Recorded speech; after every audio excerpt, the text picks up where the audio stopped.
You are listening to selfdiscoverymedia.com, where illumination and inspiration is but a click away. With so many genre topics for you on everything that you need to know in life.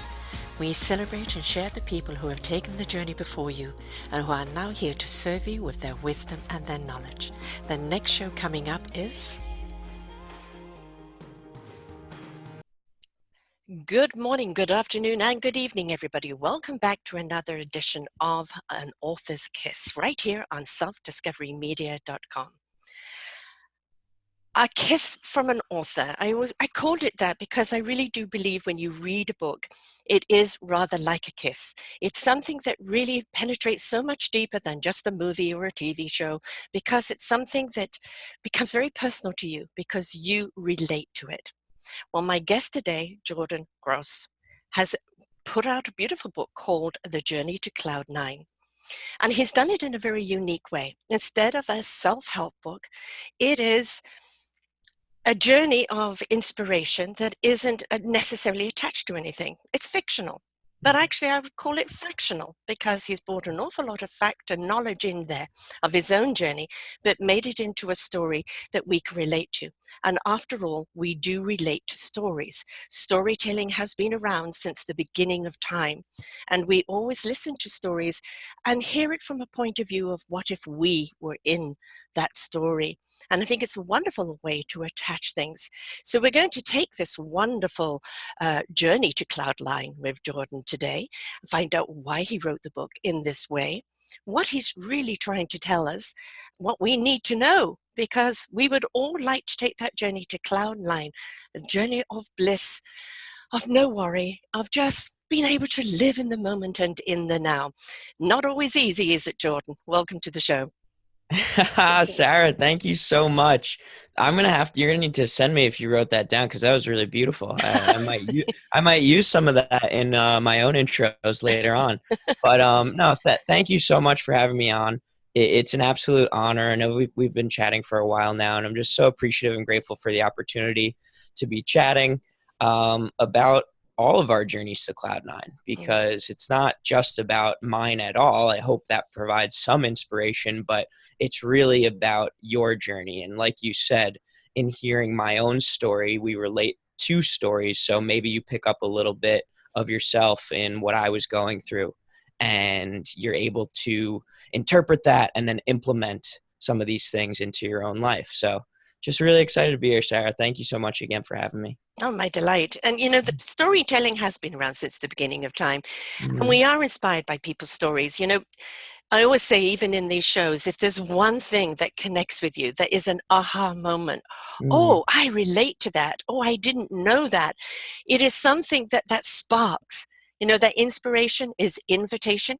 It then Mhm. invites us to explore ourselves and explore our own journeys. And that, after all, that's the reason why we share a story, isn't it? To ignite that wonderment of our own journey. That's absolutely right. And I guess I'll dive right into like my big why, right? Mm-hmm. Why is the book fiction? I think Mm-hmm. that's the first question that I'm going to receive on shows that I'm on from people who read the book. Why am I trying to demonstrate personal development concepts in a fictional format? What's the goal there? How's that going to help people, right? And it's exactly what you said, Sarah. It's that when we listen to stories, there's a little bit of ourselves that we can take out, we can pluck out, right? So when so this is my second book. I'm officially calling myself an author. I'm taking ownership of that title. You've My written a book. first, You are an author. yeah, yeah, it feels weird. But my first book was my entrance into the self-help world.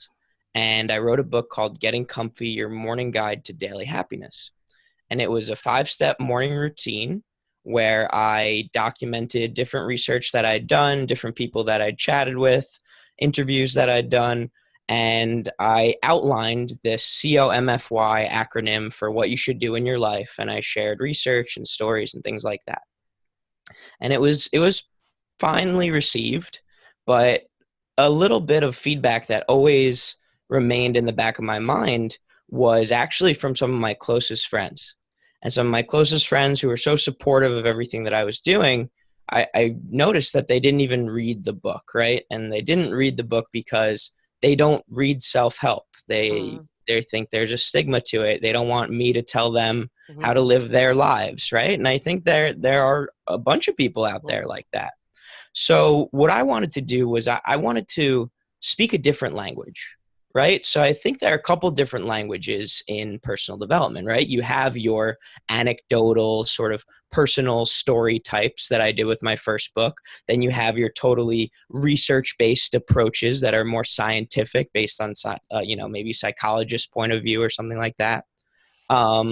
But the language that I wanted to speak, I didn't see too often, and it was the language of fiction.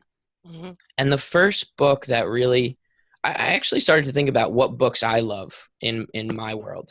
And I have read a lot of self-help and personal development, and those books are great. I'm not saying don't read those, don't completely take them out of your lives, but something that was a little bit more engaging for me, a little bit more eye-opening.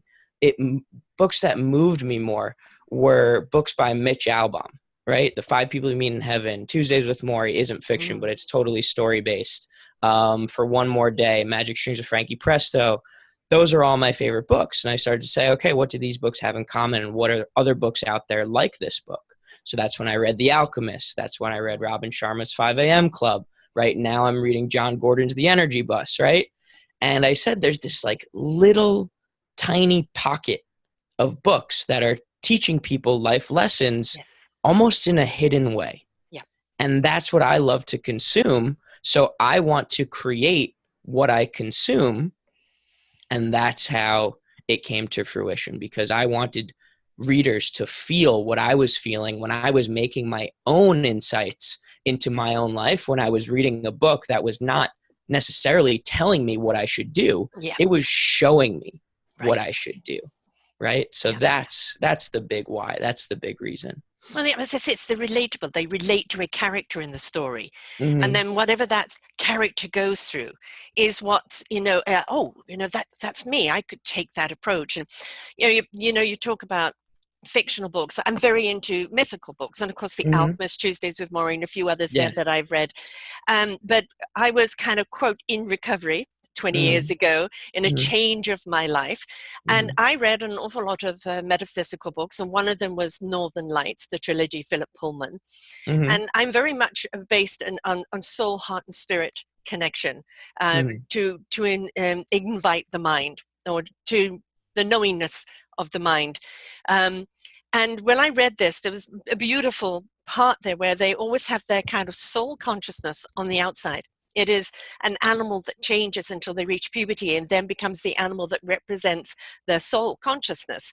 And I looked at that, and the beauty of that is that they could always talk to their soul, and their soul could always talk back. Sure. One of the biggest problems we have in life is connecting with our inner selves, our inner heart and our inner soul. So when I read this book, it was just, ding dong, envy as well. Why don't I have a little creature running around? Right. But just such a wonderful insight. And I found that it was, I love those books that wake you up by making you go inside more. Yes. Right? That's right. the point. It's a fictional journey, but the relatability is how it ignites and invites and stirs something up within you to make you start questioning. Well, what if I did this, or what if I did that? What if I was brave enough? What if I was courageous enough? Yes. That's the invitation. That's the invitation. And I love that you said that word, because it sounds like the next word that I'm going to say. But I think as we get older, we lose our imaginativation. I like that. So our imaginativation is my representation of what using fiction to better your life is actually for. So it stands for imagination. We need to, like you said, we need to imagine the what if. We need to think about what our lives could look like, right? And then we need to use a little bit of creativity, right? So how can we creatively make the first couple of steps in order to get to where that dream life lies? And then after that, we need a little bit of interpretation, right? what does this mean for me in my world? What is it going to do for me? How's it going to impact other people? How's it going to impact my relationships, my communication, my professional life, right? So there's the interpretation. And then finally, implementation. What are the steps that I can do right now, putting it all together from the imagination, the creativity, and the interpretation? How am I going to implement that so that it's best for me? And that's the key. The for me at the end is what I think really separates the self-help from the allegory, right? Self-help is this, it's advice, and it's great advice, and I'll never knock it because it changed my life. Books have changed my life. But it's very uniform. It's not necessarily saying that we're all different people, so there's different forms of this advice for you in different stages of your life, or if you have a different personality type than another person, right? So that's what I think is so great about the imagitivitation and the fictional books. It's that you're going to put the advice into your own life in the way that works best for you. And obviously that comes with self-awareness and knowing who you are and doing that deep work introspectively, like you said. Yeah. You know, be willing to take action. You know, Right. I had this saying that actionism, you know, is an intent, but activism is the intent. Actionism is the actual implementation. The thing is when you're inspired by something, it isn't for you, oh, that was really fun, or that was really nice, or that was very thoughtful. What has it invited you to do? Because it's inviting you to look in, how can I change my life? Or I related to that person in that, and he was a sad person, or she was a sad person. Right. I Yeah. don't really like that relatability. How Right. can I change things? And yes, you know, self-help books, I interview many, many people on that, and there are many wonderful ways of doing it, but there is not one book that does all. You've got to be willing to read Right. the library, right? Right. And Right. each book is going to speak to you in a different way. But Yeah. I find that through fictional, which in actual way is factional with what you've done. You've taken the fact of your life and fictionized it. I think it because we're not kind of trying to relate with you per se in a way, this is Jordan, but am I like Jordan? You've created characters that now, oh, I could be that character because it's not Jordan, right? That's right. And when I think about the protagonists in the story and the overall messages of the story, it's really three different versions of me. And the first version is the life that I was living. So that's more of like the by the book, sort of going by what society is telling me to do, going through the motions, kind of who I was growing The up. expectations. Exactly. And then it's sort of the transformation. I call it the Cloud9 life, which is more based on the gut, the intuition, what we want to do with our lives. And then the third part of me is sort of like the cautionary tale projecting into the future saying, hey, you better watch out and not become who the protagonist became, because that is you're going to fall back into the trap of focusing on the wrong things. So yeah, but also what I did was I interviewed hundreds of people before coming out with the book, and I tried to integrate their stories as well. Because when I say the word Cloud9, your interpretation, Sarah, and my interpretation are going to be very different. Yes. Right? Yeah. So I wanted to include as many of those patterns that I saw, and as many of those sort of like Cloud9, people go to one moment, right? This moment of euphoria. So I tried to include as many of those life experiences as I could. I ultimately ended up picking 9 themes and 9 life experiences. A cat has To fit 9 with the lives. theme. Yeah, exactly. So, yeah. I mean, when you think of Cloud9, you know, some people might think of an airplane. Yep. Other people that Cloud9, you know, a lot of people, well, get your head out of the clouds. You know, stop dreaming. But, you know, without a dream, how do we know how to create or what to create? The dream is the blueprint, right? It is, you know, the desire of what you would love. How are you ever going to achieve it if you can't dream it? So if you don't think high, if you don't think up to Cloud9, what will you ever aspire to? You I need mean, that vision. yeah, it's so beautifully said, and it's a representation of how I set goals, right? I actually use the word dream for what most people would say is a goal, right? So the dream is this grandiose, sort of almost unreachable, unattainable, unreasonable thing to aspire Hmm. to accomplish, right? And then the goals are more of like the micro steps that you have to hit in order to get there. Yeah. But setting that dream, for me, it's not whether I hit it or not. It's about becoming the best possible version of Hmm. Jordan who has the capability of getting to that goal. It's Yeah. like it's like who do I need to become to get where I want to be? Right? And I think That's that's a how I big, need to look at big it. point. Who do you Yeah. have to become? Now, the thing is, let's pause on that one. Yeah. It's not becoming somebody else's expectation of you. Mm, It's becoming the best of you in all your authenticity. that's right. Right, that's the thing. Yeah. You know, we often go, well, I need to be a better version of myself, because that's what people expect of me. Mm, Just drop all those expectations. right. That you have a moral code, right? You have a consciousness. You know what is Yes. right and wrong. Right. But there is something intricately gifted about you. Like, everybody's given an instrument to play in life. And Mm, our thing is to discover what that instrument is and to play it to a part where we can bring it to the orchestra of life. mm, Learn to play that instrument because you connect with it, right? So it's not being somebody else's interpretation or somebody else's expectation. It's becoming the authentic you and being the best part of you without conditions or without apologies. mm-hmm. Yeah. And I mean, you said it beautifully, but so you made the wonderful orchestra reference, but for me, obviously with Cloud Nine, Mhm. I've been coming up with a lot of different plane references and metaphors, right? So how I look at it is this, right? I believe that there's a pilot, which is Mhm. you, or it should be you. There's a co-pilot, there's autopilot, and then there are passengers, Mhm. right? So the first step is how do you go from passenger to pilot? Well, that's you taking control of the gears, joist, whatever they're called. I don't think it's a wheel on a plane. Um, that's you getting up out of the passenger seat and going and sitting in the pilot's chair, right? Taking ownership. And then you have being in that pilot's chair. Who's the person to your side? That's going to be the co-pilot, right? So it's what you were saying. I really wanted to touch on this a little bit.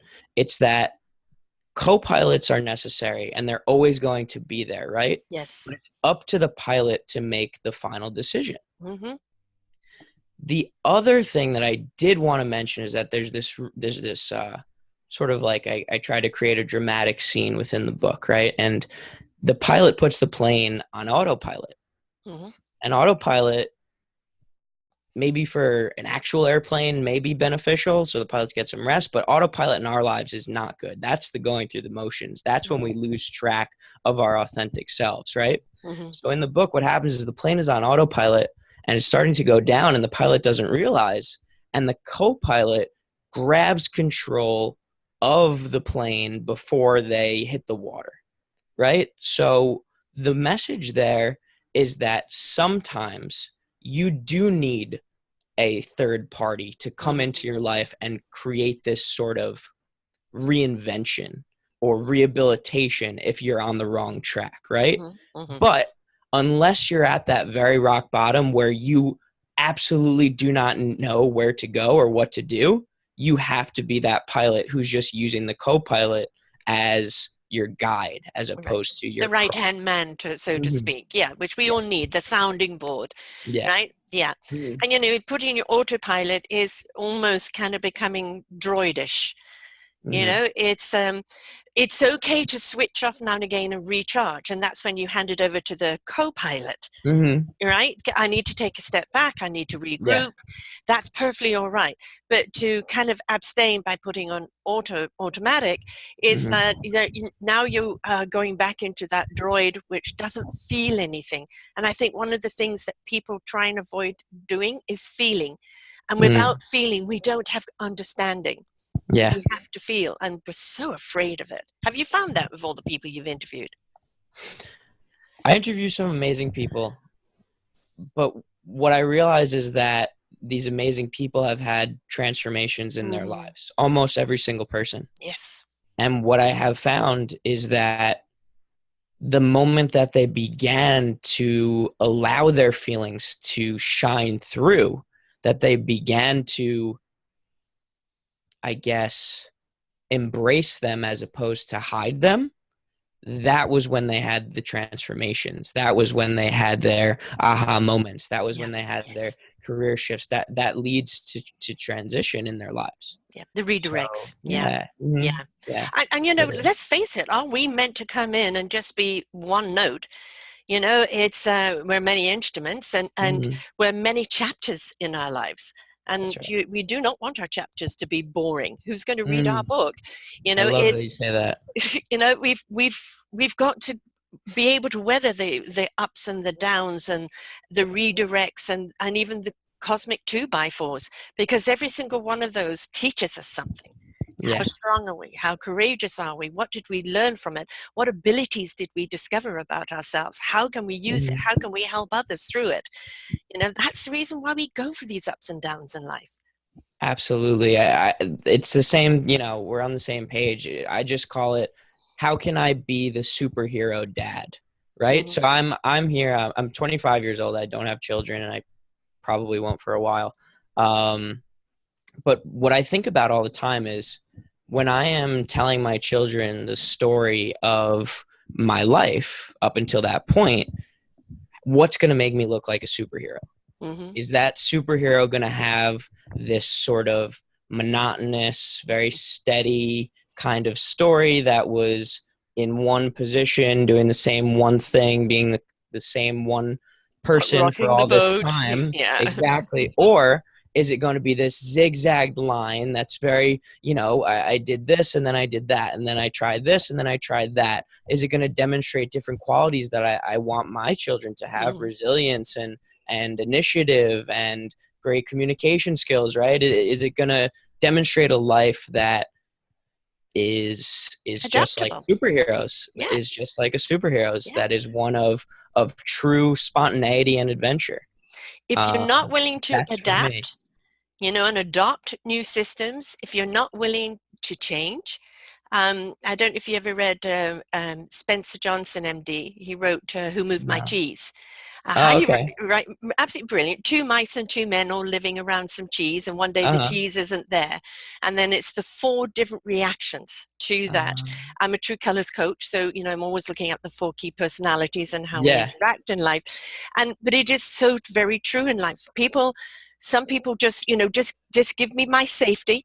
I don't want to rock the boat. I don't want to aspire to anything. I just want to know I've got my safety. And that's Yeah. who they are. That's their personality trait. Right. But they're never going to be the builders or the aspirers or the blueprinters. Right. They're the methodicals. And we need Right. methodicals. Which is okay. Which Yeah, is it's okay okay. if Uh-huh. that's your path in life. Mhm. But if you aren't that, one thing we have to look at is the educational system is very methodical. And Mhm. it's having to change now because your generation and younger are so innovative, so incredibly explorers, that we have to have teachers, we have to have a system that keeps up with them. In my day, it was regimented. Mhm. In imagination and inspiration was curtailed, and now it's completely turned the opposite now. Right. Right. And so you guys taking flight, you're going to go to much higher heights than we ever did because we were restrained. Sure. Who do you And think you are, and what do you think you can do, and that's never going to happen, all of that. yeah. And you know what? Actually, I had a conversation with my brother about this the other day because he's kind of the opposite of me. Like, he's going down a traditional regimented path and becoming a doctor, right? And I forgot what we were chatting about. But the overall message was that he kind of changed my mind in saying that what I said at first was that no, we need more learning about emotional intelligence and resilience, and rather than just reading, writing, and arithmetic. And he said, but some people that's what they're destined for, is reading, Yes. writing, and arithmetic. And Yeah. I completely changed my viewpoint. And I said, you know what, you're absolutely right. Hmm. It's the thing is, again, it all comes down to knowing who you are Yes. and using whatever you're being taught to the best of your knowledge of who you are, right? Hmm. So that's the key learning. That's the key message. And I can't wait to read Who Moved My Cheese, because I would love to see the 4 different characters and how Yes. they respond to it. Um, because that's paramount in our lives. It's we need to know how we're going to respond to things. And I think that's And one of that's the it. Yeah. identifications. Like when I first discovered True Colors, for me it was an aha moment, because I suddenly realized why people couldn't hear me. Mm, I'm a sky blue air sign. I mm, speak, out there in the cosmic wonderment, and I'm uh, talking to people who are very earthbound, grounded people, uh-huh. very sensible, plant the seeds, water them, harvest them, and take them to market, and that's it. Mm, And so there was no bridge between us. We were both talking totally differently, and yeah. neither one could talk to one another. So it was an understanding why we're different and having to find a different language to communicate. It's not asking someone to be you, it's just Right. adapting our language to people so they can hear you, because they don't hear you in your language, because your language is just too different to the way they perceive things. Absolutely. Yeah. That is so, so, so true. That's what it's all about.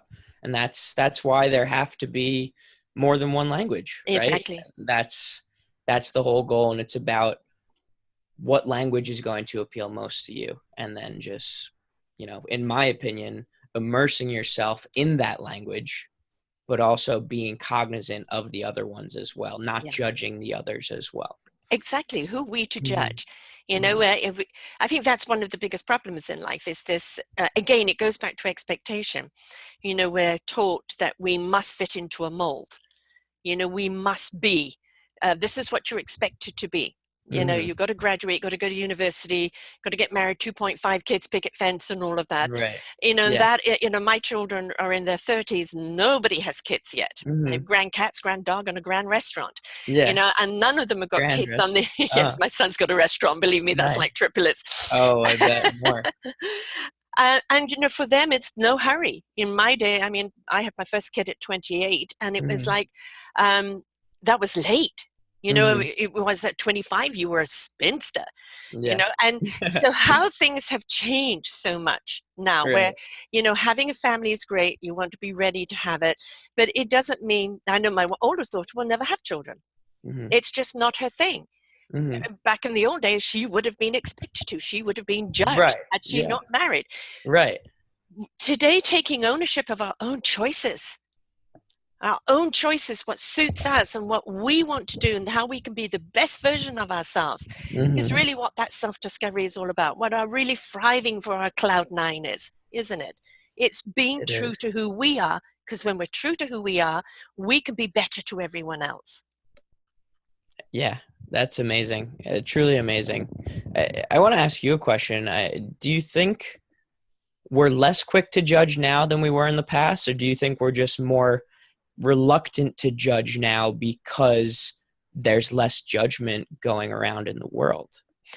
I think I think in a lot of generations, especially kind of millennial, if there's two types of millennial, there's one that's Mhm. really into kind of, the selfie and the reality shows and Mhm. fake news and things like that, Yeah. and then there's the others where, but why, why is this being said? Why is this? Why is that? And more thoughtful and more. I want to know why I'm not going to just buy carte blanche. So I Mhm. think that less to judge, because you want to know what is this judgment? Is it Mhm. valid, or is it just some form of hysteria out there that everybody's climbing the bandwagon on? Mhm. So gradually, I think we're seeing thoughtfulness. I mean, look at the Me Too movement, how Sure. that's changing things.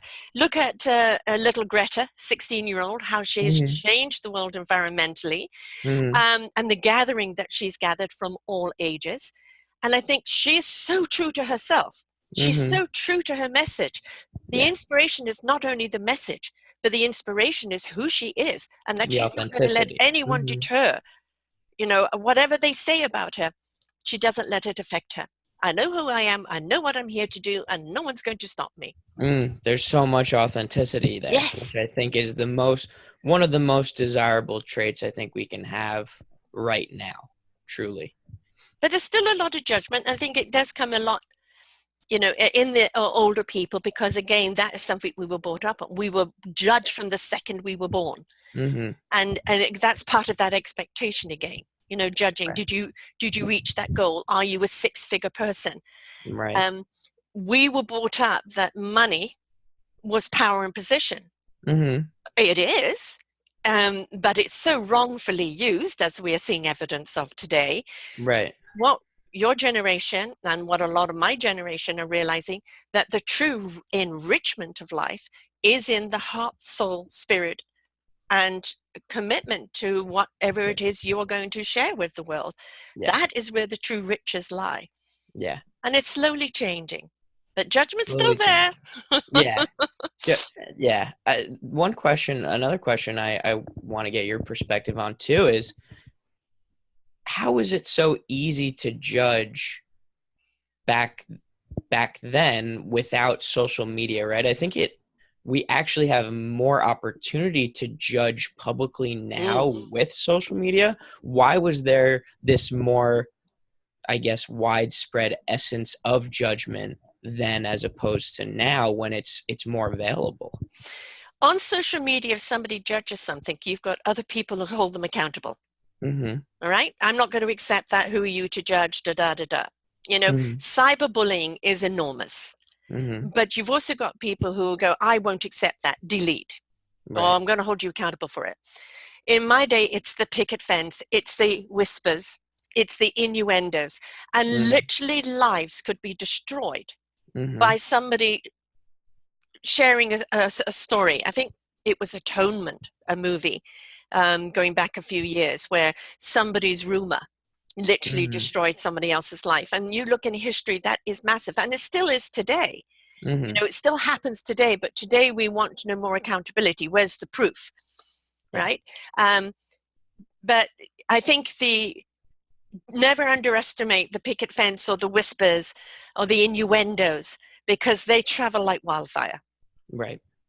Absolutely. At least on social media, you hold people accountable. It's a little hard to hold somebody accountable that it came from 5 people along. You never know really where the source comes from. That's right. That's right. And the more I think about it, the more I just kind of realize that, again, it's up to you and what you surround yourself with and why you want to surround yourself with it. Because I can sit here and say, hey, on my social media, it's all positive, but I've intentionally created that environment, right? Yes. I could hang out on Instagram with the models and the celebrities and whatnot and just wish for a life of what, could be and fall prey to jealousy and things like that. But no, that's not what I've designed for myself. And I think so many people who aren't still in a world of judgment, whether it's judging others or judging themselves, which is even more harmful at times, it's because they haven't developed this sort of self ecosystem of positive surroundings. Right. Well, if you think about it, the algorithms in social media, they're going to keep giving you the more you interact. So if you're out there judging and belittling and thising and thating, that is the algorithm you're going to get. You're going to get a whole society of that, in a whole society of bitches. Yeah. Right. But if your own algorithm is that I'm only going to entertain those that wish to look positive. Now let's really look at the word positive, because a lot of people are giving it a bad rap. Oh, you just live in la la land and positivity. Negativity is all around you. It doesn't mean you don't see the negativity or you don't feel it, but you choose not to feed it. You choose to feed the solution more. Yes. Right? Yeah. And that's the difference. And our own algorithms can do that, because our own aura and our own frequency can project that out. Yes. And I mean, I just finished the book Grit by Angela Duckworth, and it obviously Grit and growth mindset, Carol Dweck. And it's exactly what you're saying. It's that when you have this mindset of positivity, it's not that you don't experience negative or you don't know that negative exists. It's that you choose to focus on overcoming it, Right. right? You don't sit in the pessimism. You don't No. sit in the failure or the adversity. You do something about it, right? And Yes. doing something about it is the quickest remedy to changing your mood, to changing the situation, right? If you're going to sulk in it, it only makes sense that you're going to prolong that negativity. And this is where dis-ease comes in, right? Disease. Yeah. Hmm. Right. Yeah. Most of people's illness today is coming from stress and anxiety because they're at dis-ease. Yeah. And we're in a society of change, radical Hmm. change. Yeah. And also there is so much turmoil going on. There's a wonderful rune called Haglas from the Celtic runes, and it Hmm. means disruption. Well, you can't have new beginnings without cleaning out the old, right? And Hmm. that we Yeah. have to be willing to go through the manure, to come out the other side, to purify the manure so new things can grow. And if we're not willing to do the work, a lot of people just want to download an app or have a quick fix. Hmm. I'm sorry, you have to be willing to go through the journey, and Yes. you'll get through that journey as fast as you participate in it, as fast as you are willing to go through it.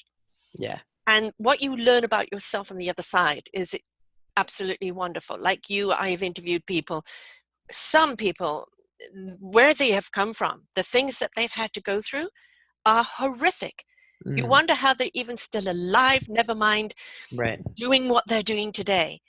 But because they were willing to go through the process and then become this inspiration, Hmm. or skills or tools on the other side that we Right. benefit from, that's what life is about. That is living, abstaining from the pain or Right. from the fear or from the actual taking participation in your own life is only going to ferment you in that sewer, which will eventually consume you. Yeah. And for those people, it's about, using those experiences to teach, right? You Mm, mentioned it a little bit, but it's to teach and to inspire. yes, That absolutely. one notion that if I get through this, think about how many people Hmm. can also get through this because of my story. I think that's such a great motivator. That's when, like, we're told not to care about what other people think, but if it's for inspiration, I think it's the total opposite. We should care what people are going to think of our stories if it's going to benefit their lives. But you're You changing know? their Yeah. frequency. You're changing their channel. Hmm. From reading the book, from being triggered, from being invited, from that connection, you're shifting them. And really, all your job is to do is to shift them. And sometimes it might be an inch, sometimes it might be a yard or a Yeah. meter, whichever you're at. Yeah. The whole I'm point an is intern. shifting them out of where they are to see what is possible. Right. That's the whole thing. What is possible? I don't need to stay stuck here, Hmm. right? I can do this. I could try this. Who knows what could happen? But that willingness to participate is Yeah. important. Yeah. And I wanted to touch on another thing that you mentioned in there. It's about doing the work and putting Yes. in the work, right? And again, with so much innovation and automation Mm. and these seemingly wonderful solutions to problems, in regard to, um, speed and output, the one thing that I see always remains constant is still, if you put in the work, the right work, the smart work, right? It's always going to, lead to the greatest rewards experience wise, coming Yes. down to the journey, right? The experience of you going in, setting a really lofty expectation, doing everything you can, working intensely to get to that expectation. I think that's what's going to allow you to enjoy the journey the most, right? And too often I see, even with book promotion or business promotion, it's like, okay, how am I going to put in, or people who are marketing to you for your services, it's like, oh, this person definitely wants, like, how can they get the most return out of putting in the least amount of effort? Yeah. That's the mindset we have right now. Yes. And that's sort of like what all these companies with marketing and automation are trying to show us. Mm. But I don't believe that that's going to allow us to enjoy the journey as much. I think that's more of the autopilot mindset. Right. I think Where's that, the yeah. connection? You know, Hmm. it's fine having certain things automated to make the management easier. Hmm. But if it disconnects you from the people, you're Hmm. forgetting the very reason why you're doing what you're doing in the first place. Exactly. Everything is about relationships. Exactly. We have to be willing to make relationships with people on whatever levels there are, which means actual communication. Yeah. And the automation should be just something that makes certain things easier for you to actually have the conversation, Yeah. Exactly. not in Yeah. place of it. Exactly. I mean, it's beautifully said. So how I think about it now is it's not like how do I put in the most work it's not the total opposite, but it's how do I Smart put work. in smart work, Yeah. exactly. And what I say is how do I put in the most work possible so that I can somewhat control the return, Yes. right? How's that return within my control? What can I do so that what I'm doing has a direct result on what I ultimately want to achieve, But right? that's your algorithm again. You know, you're Hmm. putting out this vibration, right? And in this frequency and the vibration, you're going to invite the people that are going to resonate with that, Hmm. right? So the Yeah. more you put that out, the more it's going to connect with people and have a wonderful ripple effect. And then that means more return on it. You Yeah. know, just going back to your first book, you wrote a self-help book, which helped you, That's right. which is absolutely nothing wrong with that. Now you've written a fictional book that is a self-help book to those that connect with the characters. Yeah. All you've done is just given two sides of the coin, That's right. right? And that's the willing, and a lot of people will write something and then defend it. Oh, well, no, you have to do it that way. You know, Mm, for me to go write something completely opposite means that's wrong. No, it's just two perspectives, yeah. right? Yeah. That's absolutely right. It's all about perspective. And since I was very young, I've always tried to, I guess, stay away from conflict. And even though sometimes we're told to embrace conflict, the reason why I've always tried to stay away from conflict is because I never believe I'm fully right in Mm-hmm. every situation. Mm-hmm. I think it's so situational, which comes back to my whole theme of that it always comes down to the person, the situation, and the context and the perspective. Yes. Because and that I mean that's why I'm doing what I'm doing. That's why I don't speak in definite terms. Mm-hmm. Right? I never say like 100% or definitely this or always that. There's Um, always variables. there's always variables, Mm-hmm. always variables. I'm sure if you said any sort of definitive statement, there could be one little scenario, one story that you can create in order to say that that might not necessarily be true 100% of the time. But there, that comes Yeah. back again to that Yeah. connection. You Hmm. know, the people that read it and connect, you know, that's connected to them, whatever percentage, who cares? It's Yeah. connected, it's opened them up, it's shown them Hmm. a path through that character. Why do we look at superheroes? And why do we go for certain, you know, figures in movies? You know, Hmm. that, you know, we then put up on a pedestal, you know, because those characters have opened up something in us, a Yeah. desire to be, a wishful thinking, That's right. or like, could I possibly be? You know, because I think if we live without wonderment, you know, I wonder if I did this, could I be? If I wondered if I did this, would I feel happier? If I did this, could I accomplish more? That Hmm. wonderment is always that lovely what if. And it's Yes. not if what if it goes wrong. It's what if I try and it Hmm. goes right, Yeah. right? It's again, what are we feeding? Yeah. And it's wonderment, which is a wonderful word, and it's also a sense of escape, right? Mm, It's a sense of escape from maybe the mundane reality that you're currently going through, right? So that escape can be the trigger that forces you into taking action, right? And it's great because he is actually writing fiction, but recently I met a homeless guy around the corner from my apartment and we started chatting and he actually presented me a couple of notebooks. He's been writing a novel, a fiction novel about his life. And the one thing that rang true in my mind, and it still rings true in my mind every single day, is that he says writing is my sense of escape from my current situation. yeah. And creating this story, even though the story is about maybe parts of his past. It's not like a reflection of his future. Mhm. Creating this story and thinking about what this book can become is what keeps me going, right? So it's something that keeps you going. Is just like what you said with the superhero, that sense of wonderment of, what if I take on some of the characteristics of this person? What would my life Mm. look like after that? Yeah. And that's so huge. It's just so huge. And the other thing with superheroes is that, again, just bringing this message full circle, the purpose of a superhero, in simplest terms, I always try to boil things down to the very core, the very simplest term. And I think that the message of superheroes is, we're trying to teach people that good is better than bad, Yeah. right? But how do Yes. we do that? By creating this very descriptive, this very entertaining, this very engaging story that proves to you That you can that good overcome. is Yeah. better than bad, that you can overcome adversity, that you can do all of these Yeah. great things. And that's why, again, I think the fiction could be just as, if not more advantageous than the research-based personal development approaches. Yeah, because in that story we can see ourselves. There's something else about homeless guy writing Mm, is how many times do we hear of somebody, they're suddenly now overnight sensation that took 20 years to get there, and they were right. homeless, they were living out of their car or whatever, Yeah. right? And that story's there.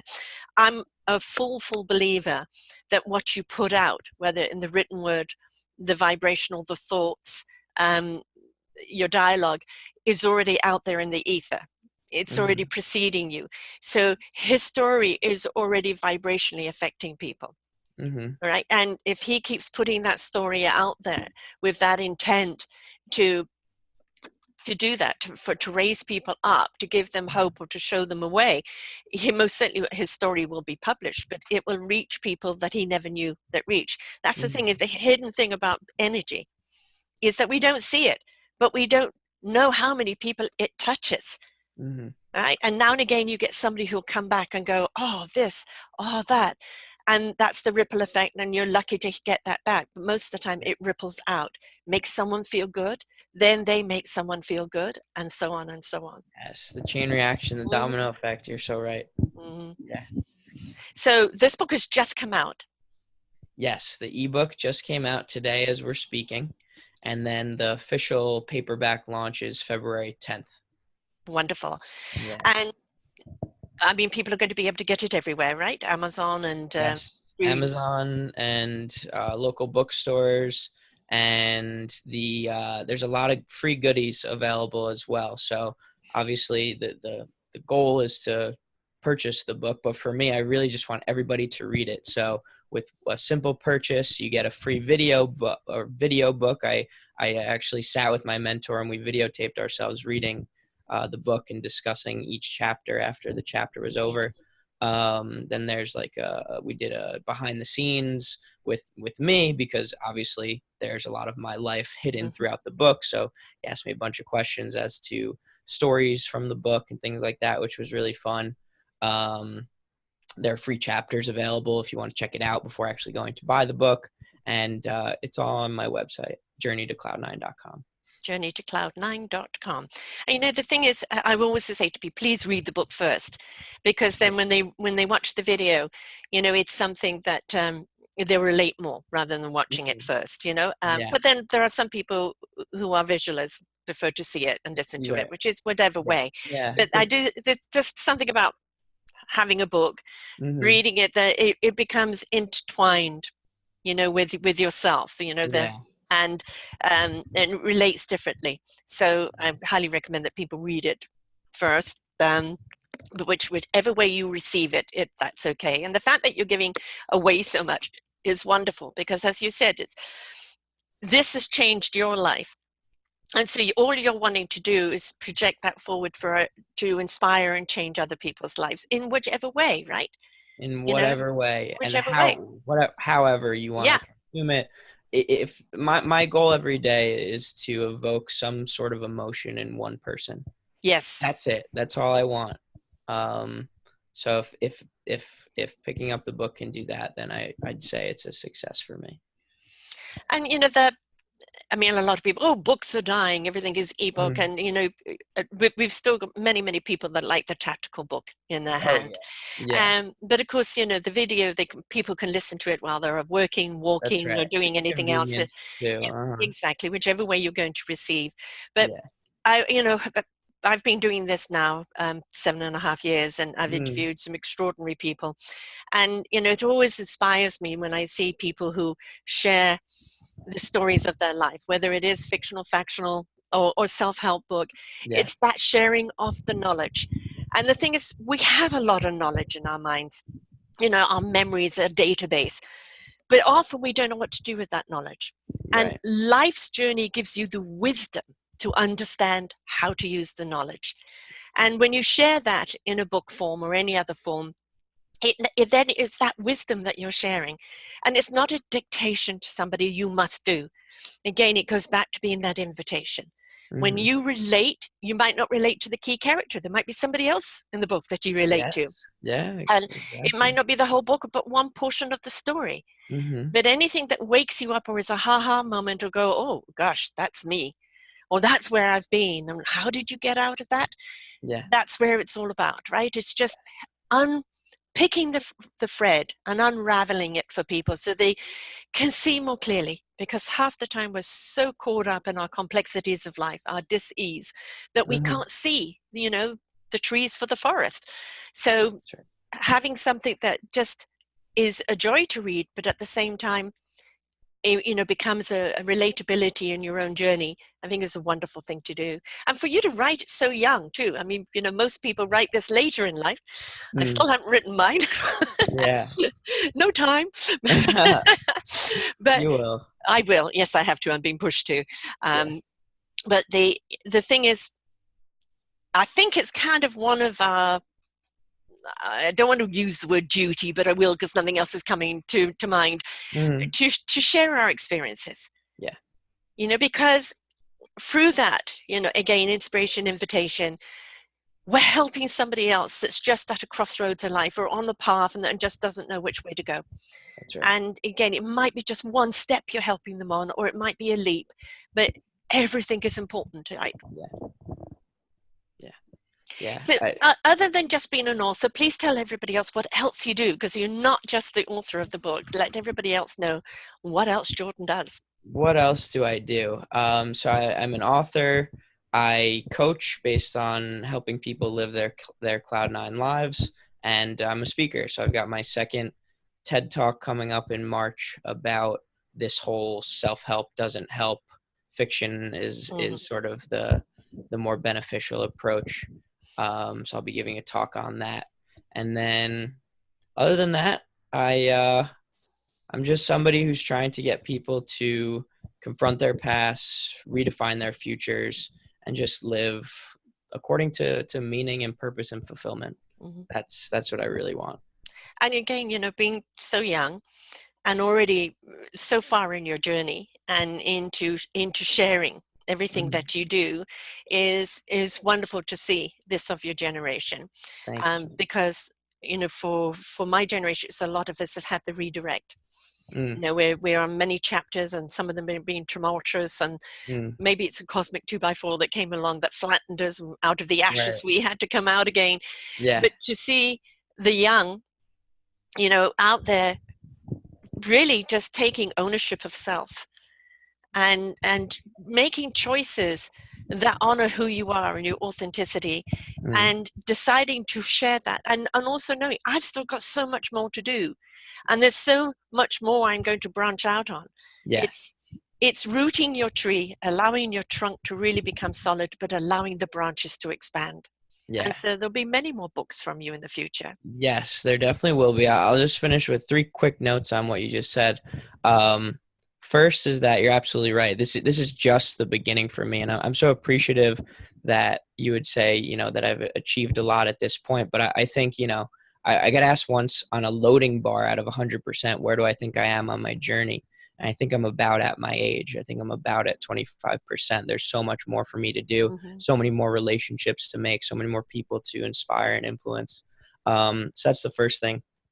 The second thing I wanted to say was that the It was just another token of gratitude just for allowing me to share my story as a 25-year-old. I think sometimes people are maybe turned off that I don't have the life experience, maybe in order to share some of these lessons about the bigger picture of You have things. So 25 years of life I'm very, experience. You yeah, don't need I'm to very have been grateful for that. 95 to do it, you Yeah.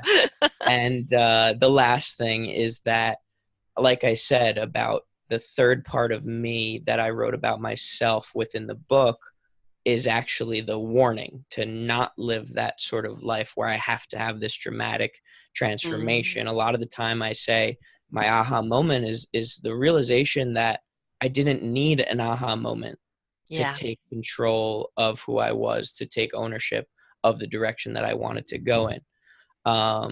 So that, the stories that sort of drove me down this path were the ones that were the 45-year-old who woke up one day and realized that his life or her life was meaningless and worthless. And even though it seemed like on paper everything was fine, there was yeah, no feeling that they had done anything contribute to society. right. So that's what I want to do now. And I want to be not only sort of like a focal point for people who are younger than me who can start this at a young age, but I also want to be sort of this reminder that it's never too early, right? Right.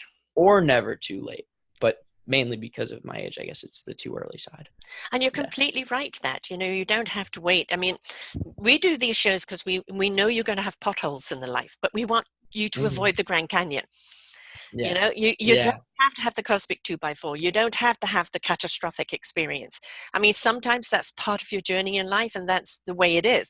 But you can avoid that if you, I call it in your backpack, you've got the tools and the skills and the knowledge. But Yeah. the other important thing is you allow yourself to be inspired and guided by others of all ages, of all stories. They Hmm. inspire you Yeah. and you integrate it into what you do so that you can continue. You're not just going, this is mine, and mine is the only one, and mine is the Right. best. You're not doing that. You're Right. sharing who inspired you. And Hmm. then you're trying to inspire other people, and they back will inspire you so that you can continue inspiring. It's a lovely circle. It is. It truly is. That's so beautiful. Yeah. Well, this has been great. Thank you. We took a while to get here, but we came here at the right time. The book, New Yes. Year, and the book has just come out, or That's the right. ebook, and the hardcover or the softcover is coming out in February. Uh-huh. And it's the new year is always that chance of like doing things differently. It's not about New Hmm. Year's resolutions. It's just looking at what worked for me in the last year and what didn't. Yeah. What should I take with me into this new year that is just going to be done doing things differently? And then having that guidance, because that's what your book is. It's a guide, Hmm. It's a right? It's guide. an inspiration, it's a guide. Hmm. But because it's been told through, storytelling rather than, and then I this and then I that, Right. and you must do this and you must do that, Hmm. that relatability of your story then, starts igniting other people's stories in life and the willingness to go forward with their own existence. Yeah. And you're talking to the young, you're talking to the old, it doesn't matter, you know, whether the story, I love watching the metaphysical of young people going Hmm. through their challenges and becoming, it's just, we don't have to wait until we're older to get there, Yeah. right? Wisdom can hit at any age. It's Ah, the willingness to be yes. open to receive it and then share it, which you're doing. So thank you so Exactly. much for doing that. Well, thank you so much for allowing me to share that with others. It's truly, truly so special to me and important to me. And like you said, I'm glad we got this at the right time. I think Yes. it was meant to be right now. Yeah, exactly. That's another thing, a big word. Please, everybody, allow. You've got a blueprint, you've got an idea, you want to go and do something, but it just doesn't seem to be the right time. Stop forcing it. Hmm. Sit back, take a breath, and allow. Because Hmm. what really needs to come to you at that moment is what's going to propel you forward. If you're forcing yourself down an avenue because you think you should go down there and it's not working, that's just the universe telling you it's the wrong path. Sit Yeah. back and allow, and you'll be guided forward, right? A lot of it is about allowing. Yes. Wonderful. So again, the site is thecloud9journey.com. Journey to Oh, sorry, cloud9.com. journey2cloud9.com. It's okay. All spelled out. Yeah. Journey to cloud9.com. And yeah, everything you need to know is on there. Free Right. chapters, info about the book, coaching, speaking, all that good stuff. The one stop. Yeah. And, Yeah. you know, whether you're young or older listening to this, you know, please do not be deterred by the age. It's wisdom, as I said, comes in all packages. It was your willingness to be open. It was your willingness to be inspired, your willingness to learn, and then your willingness to share that experience. And not saying, well, I'm too young, I've got to wait another 20 years before I share this. You're Right. sharing it as you're living it. Exactly. And that's why your next book will be even different again. Yes. Because as you have those experiences, you will share them, and then they will inspire other people. And that's what it's all about. You're living that true existence of authenticity. Right. So That's thank you right. so much for honoring yourself. And thank you so much for yes, for honoring myself, for honoring your listeners. It was great. Thank you again, Sarah. Oh, my pleasure, my pleasure. So folks, remember that there is no age bracket to inspiration or to learning about life. There is no pitfall that you have to have in order to get out there and experience life and to change. Jordan is a perfect example of that. His first book was the how-to. The second book is the factional how he did, but in an inspirational way. Who knows what the third book will be about? But reach out to him, because I'm sure with a conversation Please. with him, you will really learn a great deal about yourself, no matter what the age is. Yes. Please do. I'm available through email or on LinkedIn, and I respond to everything. And LinkedIn, it's search Jordan Gross. Yes, just Jordan Gross. And Facebook and all of those the same? I don't really use Facebook. I don't really use Instagram. I don't use really. It's mainly LinkedIn, and Medium. Medium is Jordan Gross. I post a lot of articles on there. Okay, great. And again, read the articles.